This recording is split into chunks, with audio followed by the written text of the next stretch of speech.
Bonjour, je suis Hugo de Sagesse Santé et aujourd'hui je vais vous révéler les 5 plus grandes causes de la graisse abdominale.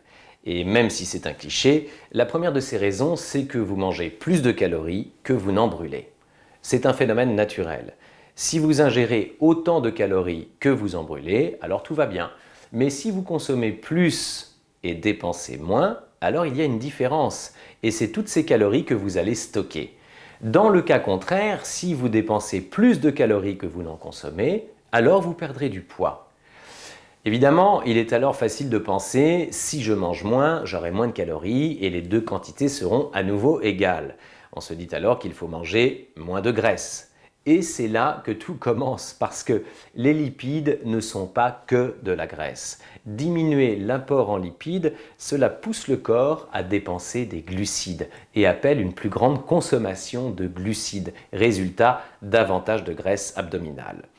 En ce qui concerne les lipides, ils représentent environ 9 calories par gramme. Pour les protéines et les glucides, c'est environ 4 calories. Il y a donc au moins 2 fois plus de calories dans un gramme de lipides que dans un gramme de glucides. C'est vrai. Le problème avec cette théorie, c'est que le corps ne calcule pas aussi simplement ce qui entre et ce qui sort. C'est une machine très complexe. Avec les graisses, vous vous sentez rassasié beaucoup plus rapidement, avec un effet de satiété, contrairement aux glucides. Les glucides, c'est un peu, plus on en mange, meilleur c'est. Il y a cette sensation du plaisir de manger.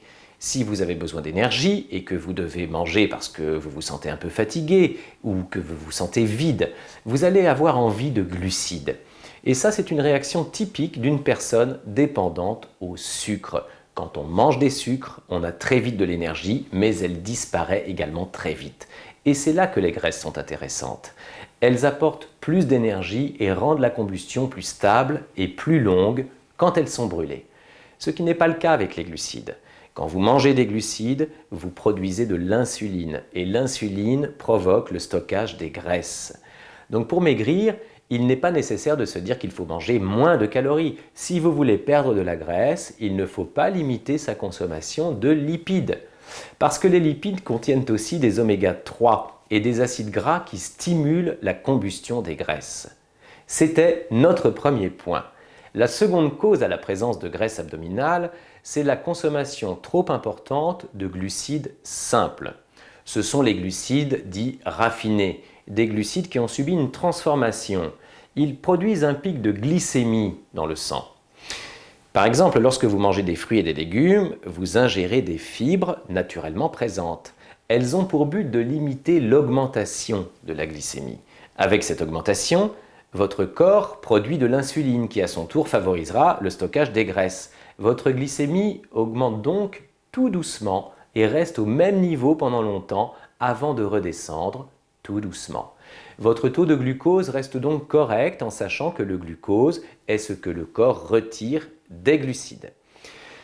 Il faut donc limiter au maximum sa consommation en soda, en bonbons, biscuits, mais aussi le pain, les pâtes et le riz. Vous pouvez en consommer de temps à autre, mais essayez d'en manger le moins possible parce qu'ils produisent des pics de glycémie. Et c'est une des grandes causes de la graisse abdominale. Cause numéro 3, j'ai nommé la consommation de plats préparés en général. Si vous observez les différentes cultures de par le monde et que vous vous focalisez sur les cultures dites saines, j'entends celles qui présentent les longévités les plus longues, avec la population la plus mince, sans la moindre graisse abdominale, eh bien, dans toutes ces cultures, les gens mangent des aliments naturels et non transformés, pouvant provenir de leur jardin. C'est une caractéristique générale des cultures. Sans nourriture transformée, les gens ont tendance à être en meilleure santé.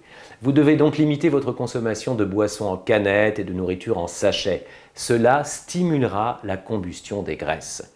Voilà pour la cause numéro 3. Passons à la quatrième, cause numéro 4. Vous ne faites pas, ou alors trop peu, de sport. La nourriture est certes importante, mais l'activité sportive compte pour beaucoup également dans l'élimination des graisses. Si vous voulez perdre du poids, vous devez penser à un rapport 80-20. 80% de l'effort proviendra de la nourriture et 20% sera issu d'une activité sportive. L'alimentation a un impact plus fort que le sport, donc si vous ne bougez pas ou pas assez, vous brûlez également moins de calories. Et vous ne stimulez presque pas non plus la combustion des graisses. Vous pouvez bien entendu maigrir sans faire de sport, mais le sport est indéniablement une manière de maigrir et de perdre du poids. Enfin, la cause numéro 5, j'ai nommé le stress récurrent. On dit souvent que c'est bon d'avoir du stress, sauf que ce n'est pas tout à fait vrai. Le stress vous fait produire du cortisol. Le cortisol joue un peu le même rôle que l'adrénaline. C'est une sorte d'hormone anti-stress qui permet de protéger le corps des dégâts que peut produire le stress. Mais le cortisol a pour effet le stockage des graisses, en particulier si le stress est une donnée récurrente du mode de vie.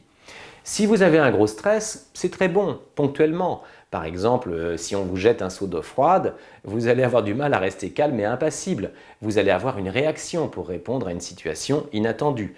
Un stress aigu va donc pousser votre corps vers le haut, c'est positif. Par contre, il n'y a pour ainsi dire rien de positif au stress quotidien. Si vous êtes soumis à un stress pendant des semaines, des mois, voire des années, alors votre corps va stocker des graisses, beaucoup de graisses. Pour combattre cela, il y a des moyens très simples. Il faut se détendre, bien dormir, cela veut dire de 7 à 8 heures par nuit. Vous pouvez aussi regarder des comédies plutôt que des films d'action qui ne sont pas si bons parce qu'on en garde une certaine excitation. On peut aussi citer le sexe, la méditation, qui sont d'excellents moyens de se détendre. Il y a donc toute une série de manières pour trouver le calme et faire baisser le taux de cortisol. Et voilà, nous avons fait le tour des 5 grandes causes de la graisse abdominale. Merci d'avoir regardé cette vidéo. Si elle vous a plu, alors n'hésitez pas à mettre votre pouce en l'air et à me suivre sur ma chaîne YouTube. J'ai écrit un livre qui rencontre un vrai succès et qui s'intitule Bible minceur, dans lequel vous trouverez plus de 100 délicieuses recettes pour perdre du poids et vous débarrasser de votre petit ventre. Alors rendez-vous sur bibleminceur.fr pour acheter le livre et pour une durée limitée, vous pourrez y profiter de réductions et de bonus exceptionnels.